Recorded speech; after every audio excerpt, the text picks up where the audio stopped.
Now, to talk about UFC 300, it doesn't even look that bad. I think people are just complaining because they like to, I understand you don't have like the ultra stars such as Conor McGregor or Israel Adesanya fighting on that card, but for the hardcore UFC fans, bro, I'm telling you, this card doesn't even seem that bad at all. I love it already, and it's not even complete. That's the thing. We have Justin Gaethje versus Max Holloway right now at lightweight. As of the 25th, this is the main event, right? I know it's not going to be the main fight on the card, but even then, that's still an amazing fight. And I know people are going to say it's going to be one-sided. And I'm here to say that Max Holloway actually has a legitimate chance against Justin Gaethje. I know a lot of people might disagree with that because, Justin Gaethje is his power is a big threat to Max Holloway. And especially since Max Holloway doesn't really deal with power too well, especially against people, for example, Dustin Poirier, Volkanovski. These two fighters in specific had a lot more power in comparison to Max Holloway, and they were able to disrupt the volume with that power. You've seen it with Dustin Poirier. If it wasn't for that cage in the third or fourth round, I don't really remember, there was a part where Dustin called Max and Max stumbled a little bit against the cage, but the cage kind of saved him from falling. If that cage wasn't there, Max was gonna go down. But anyway, back to the fight.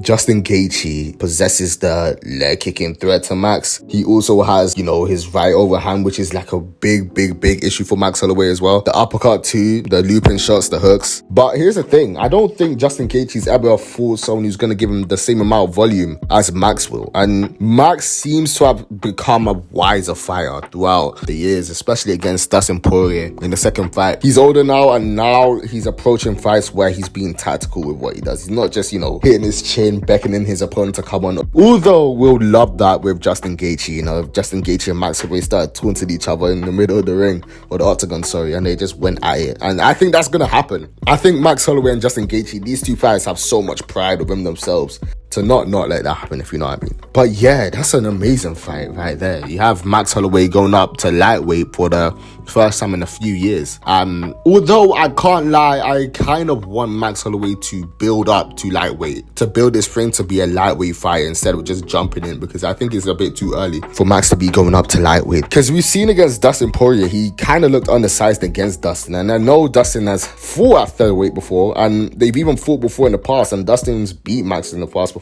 So that could be an outlier, but even then, the striking differential was quite big. I would say in terms of boxing ability, Max and Dustin not that far. But I think even then, Max still has the advantage in that. And that was being overpowered by Dustin's size advantage, really, if we're going to be honest. Now, for Max to do well against Justin, it depends on how good Max does against Justin. I can't lie. Max doesn't really do too well, then he might have to go back down and fight Ilia Topuria or Alexander Volkanovski, depending on who wins that fight. Or he could fight, an Aljamain Sterling, depending on who wins between Calvin Kattar and Aljamain, I think it's really interesting to see where Max and Justin go from here. For Justin Gaethje, I feel like this is just a fight to buy time, If Justin beats Max, then nothing really changes. Otherwise, he's just defended his BMF title for the first time. I mean, if Justin Gaethje were to fight Max, nothing really changes in his career, other than the fact that if he loses, then obviously it's gonna disrupt, his next title shot. I don't think he'll ever be given another title shot ever again if he fights and loses to Max.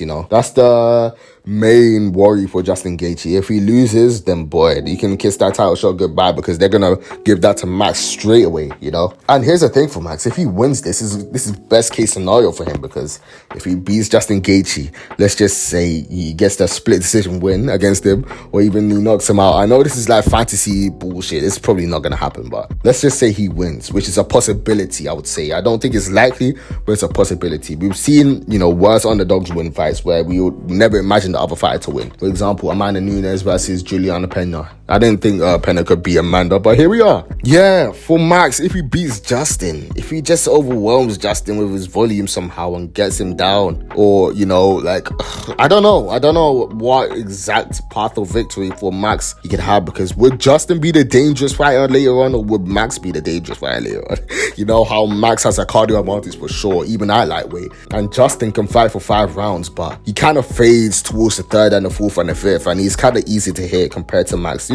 I actually don't know about that. No, Max has head movement and stuff. So like, yeah, I don't know. It's a tight matchup. We'll just have to see. It could be Tony 2.0 as everyone says, but I doubt it. I think Max is different. I think Max is more versatile. I think Max has better striking than Tony Ferguson.